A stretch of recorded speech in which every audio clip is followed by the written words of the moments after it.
UP board online classes कक्षा 9 विज्ञान में जीव विज्ञान यानी बायोलॉजी का पार्ट नंबर 5 होता है। यानी कि इसका बायोलॉजी का पहला पार्ट है, जिसको हम कोशिका मैंने कल कह कर वीडियोस बनाई है। पार्ट का पूरा नाम है जीवन की मौलिक इकाई। जीवन की जो मौलिक इकाई है वो कोशिका ही होती है, जिसका वीडियो नंबर 2।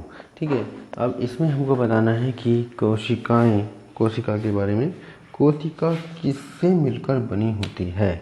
अगर ये प्रश्न किया जाए कोशिका किससे मिलकर बनी होती है या किसकी बनी होती है, किससे मिलकर बनी होती है।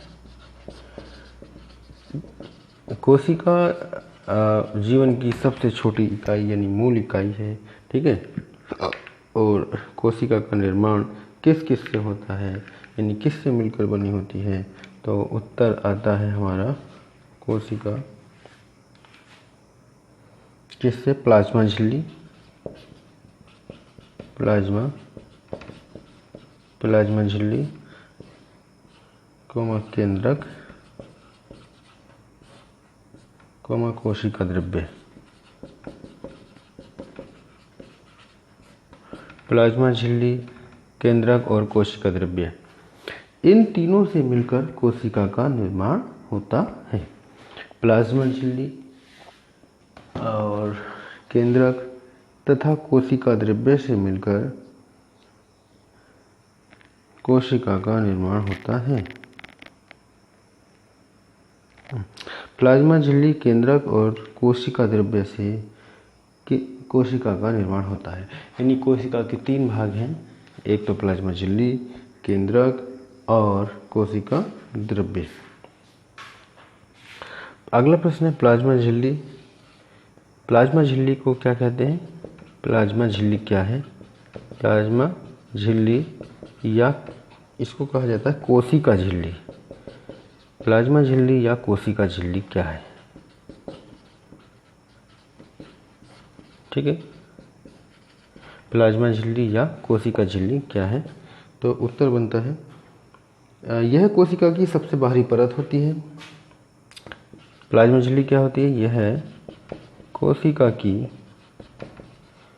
सबसे बाहरी परत होती है,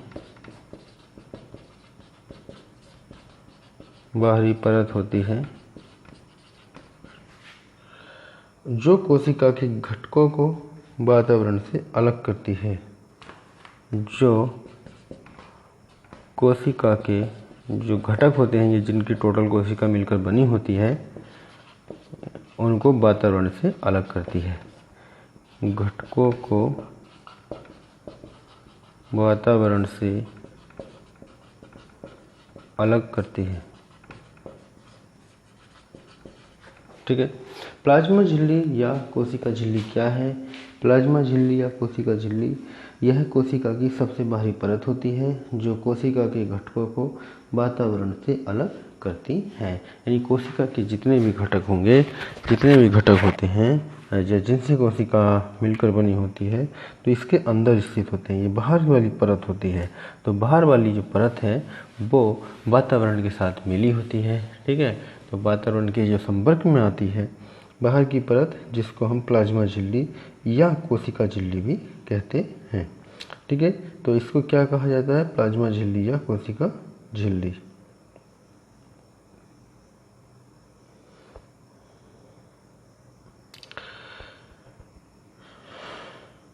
अगला पॉइंट है कोशिका भित्ति किसे कहते हैं? कोशिका भित्ति क्या होती है? भित्ति किसे कहते हैं या कोशिका भित्ति क्या होती है?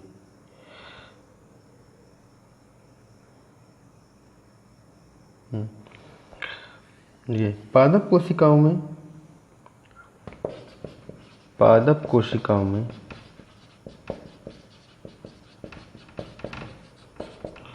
प्लाज्मा झिल्ली के अतिरिक्त कोशिका भित्ति भी होती है। प्लाज्मा झिल्ली के अतिरिक्त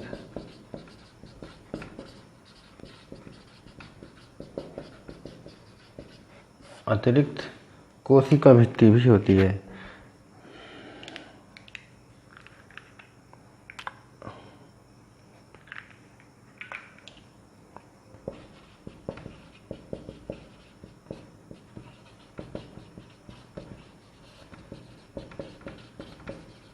ठीक है।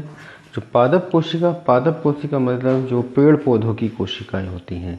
जंतु कोशिका केवल प्लाज्मा झिल्ली की मिलकर बनी होती है, परंतु जो पादप कोशिका होती है उसमें प्लाज्मा झिल्ली भी होती है और क्या होता है, कोशिका भित्ति भी होती है, जो मुख्यतः सेलुलोज से मिलकर बनी होती है। ठीक है। जो अब पादप कोशिका भित्ति पादप कोशिका भित्ति सेलुलोज की बनी होती है, जो पेड़ पौधों को मजबूती प्रदान करते हैं। पादप कोशिका भित्ति या कह सकते हैं पादप कोशिका। ठीक है। पादप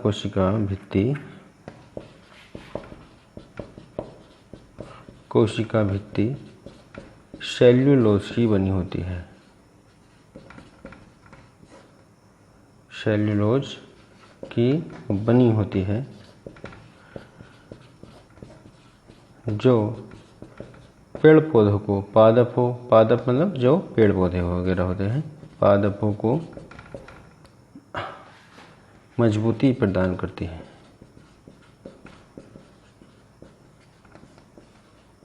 ठीक है। पेड़ पौधे एक जगह पर स्थिर खड़े होते हैं, उन्हें मजबूती की ज़्यादा आवश्यकता होती है। पादप या पेड़ पौधे जो उनकी झिल्ली होती है उसमें प्लाज्मा झिल्ली के अतिरिक्त एक कोशिका भित्ति भी होती है और पादप कोशिका भित्ति सेलुलोज की बनी होती है, जो पेड़ पौधों को या पादपों को मजबूती प्रदान करते हैं।